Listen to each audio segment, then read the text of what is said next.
বিশ্বনবীও চলে গেলেন। বিশ্বনবীরও এই এন্তেকালের মৃত্যুর যে কষ্ট এটা ভোগ করা লেগেছে, ঠিক কিনা? এজন্য কারো রেহাই নাই। আকসিরু যিকরা হাযিমিল লাযযাত, জীবনের সব স্বাদকে পানসা করে দেয় ওই কষ্টের বিষয়, মানে মরণকে বেশি বেশি স্মরণ করো। কিন্তু আমরা মৃত্যুর কথা বেমালুম ভুলে যাই। আমাদের লাইফস্টাইল দেখলে মনেই হয় না যে আমরা এই পৃথিবী ছেড়ে চলে যাব, ক্ষণিকের জন্য এসেছি।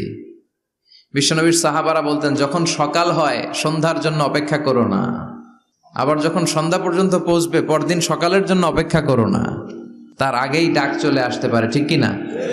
আবার বিশ্বনবী বলতেন, নামাজে যখন দাঁড়াও সল্লু সলাতান মুআদ্দিয়া, মনে করো এটাই তোমার জীবনের হতে পারে শেষ নামাজ।